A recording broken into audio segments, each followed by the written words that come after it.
Grab your umbrella! This family drama caused a storm. I'm not gonna open it because apparently that's bad luck. I don't know if I believe that, but I will today, just in case. First up, my dad just called his new wife, his affair partner, my mom's name. So for some context, my mom, 46, and dad, 46, met in college, starting as friends. Mom rejected him a few times before finally dating and getting married. And then having my older brothers, 21 and 20, and then me. And just 4 years ago, he cheated on her with his coworker, 28. Not that much older than one of his sons, Emily. And they got married. So I'm still forced to stay with them on weekends because I'm not 18 until next year. Recently, ever since my mom had reconnected with her friend from college, they would have gotten together if he didn't move to Switzerland. He's also divorced, and when catching up with my mom, they started seeing each other, and that made my dad's relationship go south. I'm literally so happy. I love seeing them miserable. Y'all can attack me all you want. I don't care. Oh. Well, I'm not surprised the child is angry that you cheated on their mother. He keeps asking about my mom to me every chance he gets, and that pisses off Emily. So recently, he was drunk and miserable, and when she tried to help him go to bed, he went on hugging her and calling her my mom's name. She got mad and pushed him. The next morning, I woke up with them fighting, and when my mom came to pick me up, he tried to compliment my mom and she shut it down. Now, each time I go to their home, I go, oh my God, mom looks so pretty with her new partner. And this makes him even more mad. And they are even sleeping separately, and my mom is glowing. Anyways, bye, that's the tea. That was such a 17-year-old post. Like, no cares in the world. Yeah, I hope my dad is miserable with his new girlfriend. My mom looks great. I understand where your anger is coming from. I feel like your dad still got feelings for your mama. Oh, how the tables have turned. Finally cut off my narcissistic dad and dismissive nana. My dad has always been self-entitled, narcissistic, and completely lacking in empathy, not just towards me, but towards everyone around him. After separating from my mom, he barely contributed financially to my upbringing, saying it wasn't his responsibility because I had my stepdad and mom to support me. At most, he would throw my mom the occasional 20 pounds a week, if that. As I got older, he refused to do anything with me outside of the steam room and sauna at the local leisure center because it only cost him £2 to get in. We would sit in there, barely able to talk with people around, stay less for an hour, and then he'd take me straight home. That was the extent of our time together. My biggest fear when I'm in the sauna is other people coming in and being in my space. That's not my space at all. It's very public space. Just want to be hot and sweaty and miserable in my own thoughts. He also owes me money. For my 21st birthday, he promised me £3,000 for my savings, but only ever gave me just over £1,000. Since then, he's kept making excuses, always claiming he can't afford to pay me back yet, despite spending thousands on getting his kitchen done up and buying a brand new van. Meanwhile, when my stepsister needed money, he gave her the full £3,000 immediately because she was in a time of need. He has since significantly lowered the amount he says he owes me, making out that he's paid me more than what he already has, and saying it's extra interest too, which is a load of rubbish. Beyond that, his behavior is unbearable. He completely dominates conversations and refuses to let anyone else speak.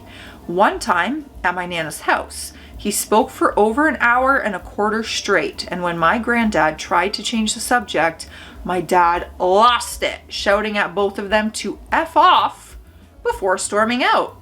He's done this multiple times and never apologizes, always twisting situations so he's never at fault. He also just doesn't engage. For years, whenever I've spoken to him, he zones out, giving vague, yeah responses in a spaced out state, clearly not even taking in what I'm saying. There are often long silences before he even acknowledges that I've spoken. Conversations with him feel completely one-sided. When I was struggling with my mental health in 2020 and really needed support, he promised to see me more and be there for me, but like always, it never happened. I recently decided to block him and my Nana because I know from experience that reasoning with them is impossible. Any attempt would just be met with defensiveness, anger, or guilt tripping. Instead, I sent my dad a short message saying I needed space, then blocked him again. His response: he messaged my mom, claiming that he has been a great father and that I have made a great mistake. A big mistake. He even mocked me for having a bedroom-based lifestyle because I don't have many friends and struggle with work due to my autism. Your father's mocking you? Ew. That alone tells me everything I need to know about how little he cares. My Nana isn't much better. She constantly invalidates my struggles, especially with work, dismissing them with, everyone struggles, you just have to push through it, instead of actually trying to understand my challenges as an autistic person. She recently brought up my disability benefits, falsely claiming they might get taken away, as if trying to pressure me into full-time work, whether I can cope or not. Conversations with her are exhausting. She talks at me for 40 minutes straight and I barely get a few words in. Neither of them are people I can reason with. They don't listen, they don't change, and they don't respect my perspective. Blocking them was the only option left. Has anyone else dealt with families like this? How did you handle it? You know what? Kudos to you. Sometimes if people are not adding positive value to your life, you gotta take a step back, do what's best for you, protect your mental health. I feel like a lot of people can relate to this in friendships, relationships, family settings. Just come over to my channel and get in the comment section. I guarantee people will relate. Guys, it's hydration station time and welcome the third cup from Darina. Dun, dun, dun, dun. It's lemons. Apparently there's a fourth one. It's strawberries and I have not found it. Me and my sister are on a hunt at every Dollarama for the strawberry cup. It's annoying. I want it. Cheers. Mom passed and the devil immediately came knocking. For the past 2 years, Mom had been going through hell with a husband who not only cheated on her, but harassed her even after she had long moved out of the family home, stalked her, and assaulted her. What? He managed to shirk the past 2 divorce hearings, the first time simply by showing up without a lawyer, the second time by paying for a false doctor's letter, delaying the process by a month each, causing my mom further pain. For the past 2 years, Mom had been unable to retrieve her own personal belongings. We were living with my furniture and loaned or rebought clothes. This was all too much stress for my mother's heart, and after we were both hit by a massive flu virus, she succumbed to all the stress and heartbreak. Merely 10 hours after I said, "What? Wait, she just got a flu virus and that was it?" Merely 10 hours after I said my final goodbyes, which I'm still struggling with. Maybe I should have said more or done more for her. My father had the audacity to trespass by shoving my landlord's wife to the side and attempting to make his way upstairs, smugly and coldly asking if my mom is really dead. 2 hours after this encounter, my uncle was mocking me on WhatsApp. A day after, I rebuked him for the first time he returned, pretending to be a mailman, prompting the landlord to let him inside. He immediately demanded all of my mom's belongings, papers as well as physical money, claiming it's all of his now. Then he harassed my landlord, asking whether I'm on the lease or if only my mom was. After I rebuked him yet again, this time referring to him as the devil, which many who know him surely agree, he again left and must have spent the rest of the day activating every news outlet and social media platform he could find while his hooer kept walking around in my mother's clothes, which are too small for that She-Hulk. Fast forward to the next morning. I'm at the funeral home and 10 minutes into my conversation with the funeral director, explaining to her that my parents were separated and he has absolutely zero rights. The phone starts ringing and the voice of the local policeman calmly explains to me that my father reported my mother missing and that he suspects foul play by me, no less. Not the first time he tried to get me into legal trouble. Thankfully, I could clear up the situation and she was quickly taken off the missing persons list. This is crazy. That's evil behavior. Today then, I received an insulting letter in which he couldn't help himself but insult my mother and I, while again presenting himself as a widower and her heir to her name, demanding I hand him over my mother's credit cards and bank information. Absolutely not. Naturally, I've already informed the banks, torting his sick attempt to steal what little money my mom had left. It is now Friday evening, and while he, his brother, his hooer, and her PIMP, and the rest of his spawn have spent the entire week trying to leech off mom's inheritance, I've only now had the time to let the realization sink in that she's gone and won't return. You poor thing! My heart breaks for you, for your mom, for everyone affected by that, because that is evil behavior. Like, that's cruelty. And we're just getting a very small piece of that story. I don't know if I could handle the rest, to be honest. Sister-in-law got uninvited to my daughter's birthday party. My sister-in-law has 4 kids, 3 from her current marriage. The oldest, 12, still doesn't know. When I had my daughter in 2023 and went back to work in August, she became my daycare provider. I packed my daughter's lunch and provided everything she needed. We started having disagreements when she insisted my 1-year-old daughter should be in a forward-facing car seat, the cheapest one available, not the one that I had provided. We eventually compromised, allowing her to use our seat, but only forward facing in town. Things were fine until my daughter got older. She started getting upset when I dropped her off at her house when I was sick. I have food allergies that can make me very ill, but it's not contagious. She called while we were on vacation to complain about this and other things. We tried to meet her halfway, agreeing to let her spank my daughter for throwing toys. The reason my daughter threw toys was to keep her cousins away, as they would constantly hug her tightly and not let go. I felt the situation could have been addressed differently, but I compromised and we allowed her to spank my daughter as she treated her like her own. Ooh, I don't know if parents in my comment section are gonna agree with that. Let me know, parents out there. A month later, my husband was informed that we needed to find a new daycare for our daughter in November. We had no heads up and luckily found a great daycare near my husband's work, but it caused us a lot of stress. We later realized that she was charging us the same price as a regular daycare, but wasn't providing much care or activities for our daughter. None of her kids had ever attended daycare. Well, did you not research that beforehand? What daycares would cost and what they do for your kid in comparison? The reason she kicked my daughter out was that she wanted to homeschool her children, as her 4-year-old son was struggling at school for occasional behavior issues. After pulling him from school, she also pulled her 1st grade daughter after Christmas. After this, we didn't see much of them for a while, but my daughter's birthday was approaching.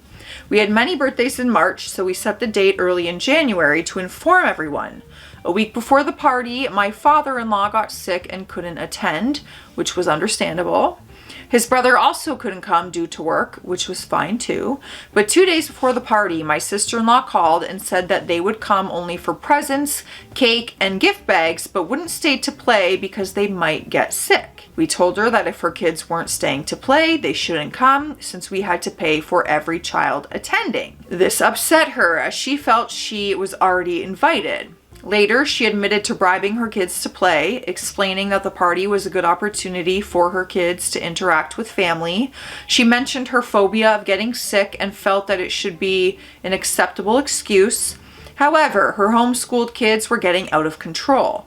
They only interacted with others at a monthly co-op and weekly library visit.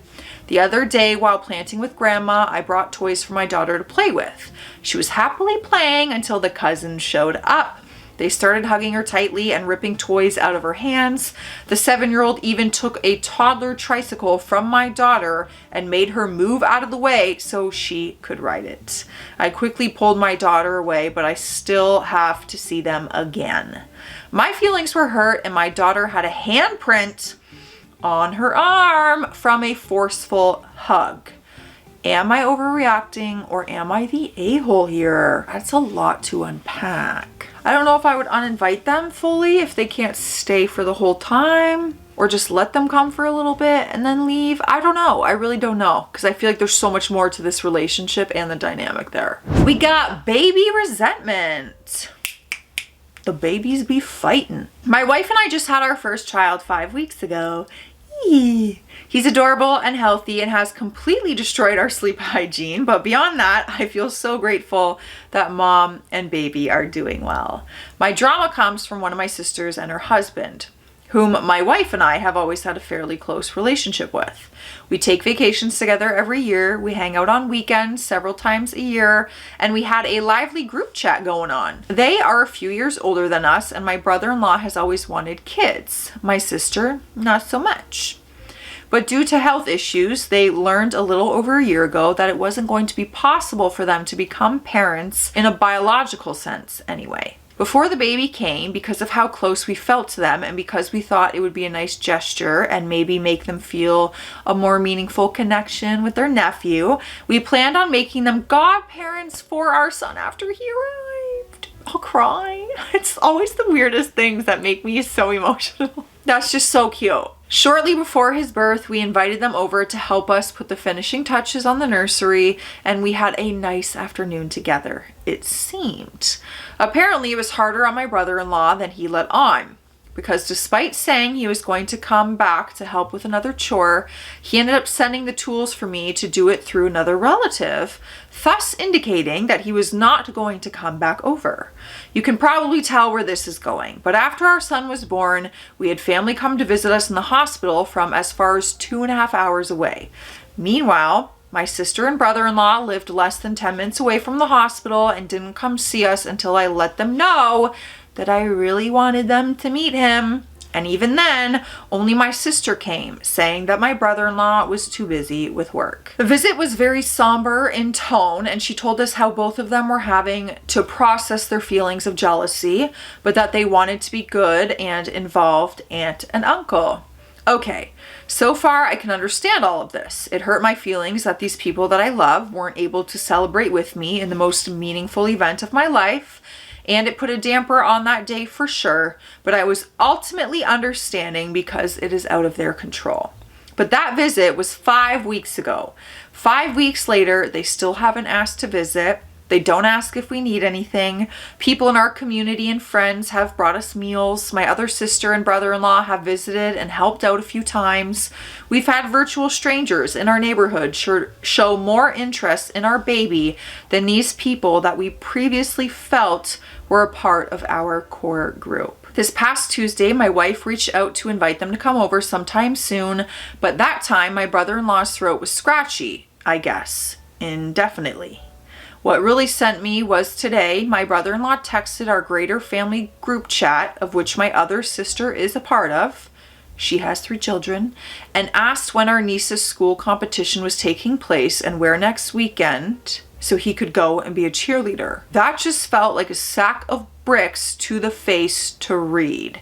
So you're proactively arranging to go to some school you have no idea where it is to support your niece that you've seen several times a year for over a decade, but you still can't find the time to at least come peek in the door and meet your new nephew who is over a month old now? I told my wife that it not only hurt my feelings, but it made it obvious to me that it would now be irresponsible to make them godparents because of the risk that they will hold resentment towards him for the rest of his life over something he has no control over. My grandfather's parents both died when he was a kid, and he went to live with an aunt that treated him like a burden, and I just couldn't risk, however remote, putting my son in a similar situation. So all of that to say that I understand they can't help their feelings, but it seems super unfair to my son and my wife and I to turn him into an abstraction or symbol of their jealousy/resentment instead of meeting him and treating him as the innocent and real little human guy that he is. And it also is really sad and disappointing that I no longer feel I can ask them to be godparents, and I have to question whether or not they're even really our friends because of how they've thrown us to the bottom of their priority list at the time in our lives when we needed their support the most. Am I wrong to feel this way? No, I think you're completely valid in your feelings. I also understand their feelings. I'm sure that would be a very difficult thing being told that you can't have children of your own and then someone close to you has a child. However, I think you should still show up and support them. And you didn't even get to ask them to be godparents. If only they knew how like you wanted to honor the difficult time they're going through. And you wanted them to be a part of this baby's life.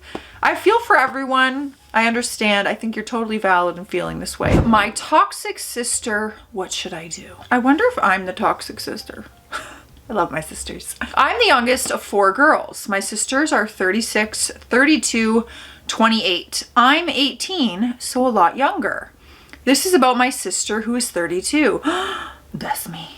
She's always been very overly opinionated, but in the last few years, it's gotten worse because of K-pop, of all things. Like the band, my sister, 32, is mainly into bands who make more rock music, and me and the other sister, 28, are more into pop music. This has caused many problems. I'm already not understanding how like your music taste causes problems. I listen to Hannah Montana, and I know my sisters ain't listening to that. She always tries to force her stuff on us, and we do listen to her music and do even save some of it, but because we don't like it enough, she hates us for it. This is so silly. Now, I don't know what caused this as I haven't talked to her since Christmas, but she's completely unfollowed my K-pop accounts on social media, which you know I wasn't too bothered, but I checked and she's unfollowed all my personal accounts, including my one about my cats.